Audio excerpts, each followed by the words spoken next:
La segunda del Padrino, la segunda de Mad Max, la segunda de Terminator, la segunda de Bad Boys, sí, bueno, supongo. Aquello de que segundas partes nunca fueron buenas dejó de tener sentido hace muchísimo, especialmente cuando sabemos que en muchas sagas se ha repetido el caso en el que la segunda parte ha sido la mejor. Vale, has entrado en este vídeo, sabes que esto va de Arma Fatal, sabes que es la segunda entrega de la trilogía del corneto de Edgar Wright con Simon Pegg y Nick Frost como protagonistas y sabes que estoy diciendo descaradamente que es mi favorita de la trilogía. No voy a marear más con una intro alargada porque hay mucho que contar de esta película. Y por supuesto, aviso de spoilers. Hola, soy Zekio, por supuesto que eso ha sido solo un accidente y os traigo un nuevo vídeo de Sensacine. Tras el éxito de Shaun of the Dead, Edgar Wright se enfrentó a la pregunta que todo autor recibe tras lograr una ópera prima de culto. ¿Cuál sería su próximo trabajo? Veréis, jovencitos, en mis tiempos no existía todavía una trilogía del corneto, existía solo una comedia romántica de zombies que incluía un corneto. Por cierto, para los que no sepáis todavía qué hace ese corneto ahí, lo cuento en el vídeo de Shaun of the Dead. A la marca le gustó mucho que incluyeran el famoso helado como gag, así que en la fiesta tras el estreno de la película, la empresa envió un mogollón de cornetos gratis como agradecimiento. Así que Simon Pegg y Edgar Wright idearon un plan. Metamos cornetos en nuestras siguientes películas para tener helado gratis. El plan no funcionó del todo bien, porque Cornetto no volvió a enviar helados nunca más, pero todo esto les dio la idea para poner nombre al proyecto que tenían entre manos. La parodia del cine de zombies era solo el principio. Edgar y Simon tenían pensadas un par de colaboraciones más hasta formar la conocida trilogía del corneto, en la que Zombies Party recibía el nombre del corneto de fresa. La siguiente sería la del corneto clásico, en la que apostarían por la parodia del cine de polis duros y las buddy movies. Esta no era la primera vez que Wright iba a meter el hocico en el cine policíaco. En nuestro vídeo sobre el rodaje de Zombies Party hablamos de uno de los primeros proyectos de bajísimo presupuesto del director, Dead Right, que era una parodia directa de este tipo de cine. Las ganas de seguir riéndose con el cine policíaco no se le habían pasado, de modo que comenzó a escribir con Simon Pegg la segunda parte de la trilogía. Pasaron 8 meses escribiendo un primer borrador, pero al terminarlo, y para respetar aún más el género e introducir más referencias, vieron 138 películas juntos. Entre ellas había clasicazos como Harry el Sucio o LA Confidential, pero también buena parte de la filmografía de Steven Seagal y Chuck Norris. Todo esto siempre buscando parodiar con respeto, como hicieron en su anterior película. Aunque Simon Pegg dijo en una entrevista que ni siquiera considera estas películas como parodias, sencillamente pertenecen a un género y son graciosas, nada más. Al final, entre ver todas estas películas y eliminar, añadir y reescribir escenas, tardaron 9 meses más. Esta secuela no tenía relación directa en la trama con su antecesora, pero sí que contaban con una conexión principal, sus protagonistas.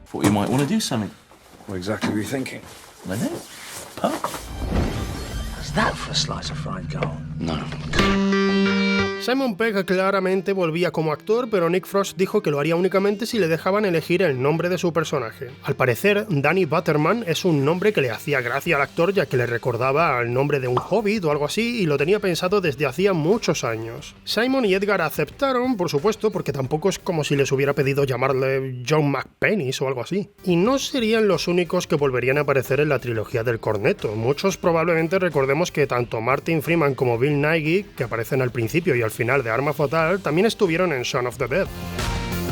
Pero la lista completa lleva algunas sorpresas. Patricia Franklin, la mujer que dice aquello de «No ha habido suerte con los asesinos, ¿eh?». Que por cierto, mientras escribo estas palabras me doy cuenta de que, claro, como ella sabía que en realidad hay más de una docena de asesinos en el pueblo, no pregunta en singular sino en plural. También era la anciana que vivía sola en el Winchester. Rafe Spall, uno de los Andys, era el trabajador de la tienda de electrodomésticos donde curraba Shaun y que acaba como zombie organizando carritos. Julia Dickin, la copropietaria del pub que en realidad tiene 53, hacía de la madre de Yvonne, y Garth Jennings, director de la guía del autoestopista galáctico, es el adicto al crack al que Shaun dispara y del que adquiere el Kalashnikov que menciona a Danny en el pub, pero también hizo de zombie en Shaun of the Dead en la parte final de la película. Por supuesto, para otros muchos era la primera vez en la trilogía, como por ejemplo otro director como es Peter Jackson apareciendo muy brevemente como Santa Claus para apuñalar a Nicholas al principio de la película, la ya por entonces oscarizada Cate Blanchett haciendo de la ex exnovia de Sean en un metagag en el que solo podemos ver los ojos de la persona más conocida de todo el plantel, y en esa misma escena podemos ver a un tal Bob de fondo, y este Bob es otro director de cine, Joe Cornish, aunque por entonces no había hecho ni su primera película, Attack on the Block. Y no todos iban a ser famosos de la farándula. En el final, cuando aparecen los 3 jueces para dar el premio de Pueblo Modelo, las 2 mujeres son la madre de Simon Pegg y la madre de Edgar Wright, y el hombre fue el profesor de dramática en la escuela del director.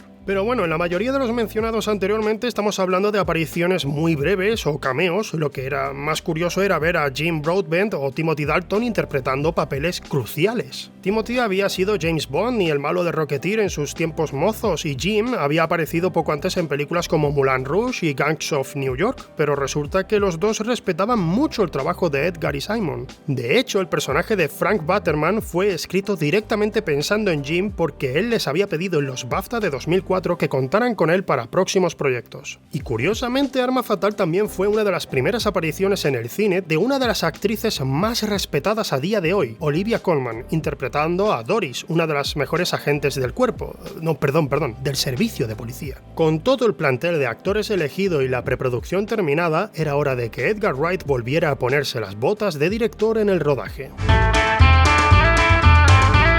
Para rodar en un pueblo tranquilo de Inglaterra, Edgar Wright eligió Wells, Somerset, su ciudad natal. Y sí, he dicho ciudad, porque según las leyes de Inglaterra, cualquier población que tenga una catedral debe considerarse una ciudad pequeña, no un pueblo. Algo que frustraba levemente los planes de Edgar, ya que el lugar que tenía pensado para representar en la película, Sandford, debía ser un pueblo obligatoriamente, así que tuvieron que borrar digitalmente la catedral de Wells cada vez que apareciera en algún plano. Igualmente usaron muchas localizaciones de la ciudad para la película, como la Plaza del Mercado, el Swan Hotel u Hotel Cisne, como sitio donde Nicholas se hospeda durante la mayoría de la película, la iglesia de St. Cuthbert como el lugar donde perdemos a nuestro querido Tim Messenger, un supermercado perteneciente a la extinta cadena Summerfield, supermercado en el que Edgar trabajó en la juventud, como el supermercado de Simon Skinner. The Little Theatre se usó como el teatro donde sucede la mejor representación en la historia de Romeo y Julieta, y el pub The Crown at Wells como el pub al que los policías de Sandford acuden 7 veces al día. Algo normal en los rodajes es que se usen exteriores de un lugar real e interiores de un plató, aunque en el caso de Arma Fatal sí que se usaron un par de interiores curiosos, como la escalera de caracol en la que Nicholas sube a toda velocidad al techo de la iglesia de Sandford, que en realidad no pertenece a la iglesia de Wells, sino a la desaparecida digitalmente catedral de Wells, y el interior del pub, que pertenece al Royal Standard of England, un pub de Buckinghamshire que desde entonces se ha usado en muchas producciones, como La teoría del todo, Afterlife o El problema de los 3 cuerpos. See what I did then? You hypnotized him. No, I used this. Wright y Pegg llevaron hasta el límite el recurso del foreshadowing, que se puede traducir como presagio. En Shaun of the Dead vimos bastante foreshadowing, por supuesto, pero lo de Arma Fatal es sencillamente una locura. Ya sabéis, este recurso se usa para dar pequeñas pistas al espectador de algo que va a ocurrir en el futuro. Foreshadowing es Tyler Durden apareciendo en ciertos fotogramas del Club de la Lucha, es Alan Grant usando 2 cinturones con extremos hembra en Jurassic Park, Because all the animals in Jurassic Park are female. y es prácticamente cada frase de Arma Fatal. Antes di un ejemplo con aquello de no ha habido suerte con los asesinos, pero es que desde Frank diciendo que es aficionado al oeste y apareciendo al final con 2 pistolas en plan sheriff, hasta uno de los Andys mencionando que para interrogar a todo el mundo tendrían que empezar por el hipotético nombre de Aaron A. Aronson, y luego Nicholas encontrando a un chico llamado así, pasando por Danny preguntando a Nicholas si alguna vez ha hecho una serie de acciones espectaculares que después sí que realizará en la película. Arma Fatal demuestra ser probablemente la película con más momentos de foreshadowing de la historia. You do know there are more guns in the country than there are in the city. Everybody and their mums is packing round there.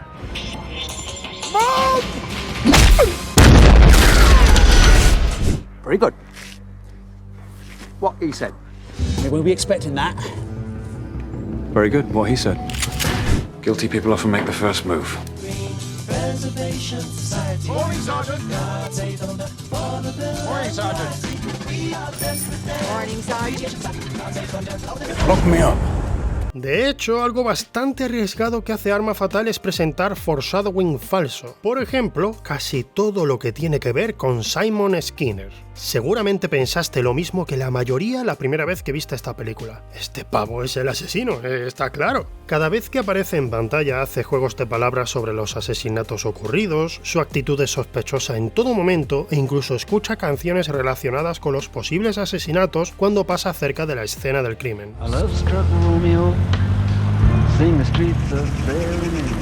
Por cierto, en esta escena Skinner escucha Romeo y Julieta de Dire Straits porque Edgar Wright se sintió mal por este momento de Shaun of the Dead. Dire Straits. Throw it. Claro, esto de primeras hará que parte del público pierda interés en la película porque a priori no existe ningún tipo de misterio por resolver si la propia película nos está mostrando descaradamente al responsable de los asesinatos. Pero este jugueteo con las expectativas hace precisamente que cuando menos esperes de la película de repente lleguemos al giro final y este sea mucho más efectivo, añadiendo además que es a partir de este giro en que cada foreshadowing empieza a cerrar su ciclo, ya sea como pista o como running gag. Hablando de running gags, en Arma Fatal tenemos un running gag que empezaron en Zombies Party. La mayoría recordamos los momentos de las vallas. You never taken a shortcut before? Haven't taken a shortcut before. Y por supuesto vemos cornetos en varias ocasiones, pero hay referencias que van más allá, como el sonido de la máquina tragaperras que suena durante el tiroteo en el pub, que es el mismo que alerta a los zombies. En Zombies Party se dice que el personaje de Nick Frost disparó a su hermana con un rifle de aire en la pierna. He shot his sister in the leg with an air rifle. Y en Arma Fatal, el mismo Nick Frost dispara con un rifle de aire en la pierna al médico del pueblo. También hay muchísimas referencias a otras películas que son descaradísimas y archiconocidas, pero hay una que quiero mencionar porque creo que nos toca más en la patata a la gente de la península. Probablemente muchos de los que veáis este vídeo desde el otro lado del charco habréis arqueado la ceja al ver que estoy llamando Zombies Party a Shaun of the Dead, y es que en España y en Portugal se tradujo, y digo esto entre decenas de comillas, el título así, dejándolo en inglés igualmente. Sobre la elección de ese título podemos discutir un buen rato, pero si menciono esto es porque a Edgar Wright le pareció especialmente curioso que en la península la película se llamara así. Por eso en esta escena de Arma Fatal podemos ver durante unos pocos fotogramas el DVD de su anterior película, pero con el título que se dio en España y Portugal. Mira, podría pasarme horas hablando de todos estos gags ocultos y de por qué esta película me fascina tanto, pero estamos aquí para ver qué pasó con todo este enorme trabajo, y para regocijo de todo el equipo y de los fans de la trilogía, Arma Fatal funcionó muy, pero que muy bien. Con Hot Fuzz tenían un presupuesto mayor que en Shaun of the Dead, pero tampoco fue una de Marvel en esos términos precisamente. Su presupuesto fue de aproximadamente 8 millones de libras para la producción, aunque otras fuentes hablan de un máximo de 16 millones de dólares. Sea como sea, la movida les salió rentable ya que recaudaron internacionalmente 80 millones de dólares, y esta vez también contamos con los datos en ventas de DVD y Blu-rays, de las que se estiman consiguieron un beneficio de 36 millones de dólares. La crítica en general también alabó el nuevo trabajo de Wright, junto a un público entusiasta que con su segunda película empezó un movimiento fan para ser un poco pesadetes recomendando todo lo que hiciera el director desde entonces. No voy a negarlo, no. El fenómeno de nicho se había establecido con fuerza y la confirmación de que en algún momento habría una tercera película de nuevo con Edgar, Simon y Nick dejó a todo ese nicho babeando por la espera. Tuvo que pasar más tiempo de lo esperado para llegar a cerrarse la trilogía con el mismísimo fin del mundo, pero la espera mereció la pena.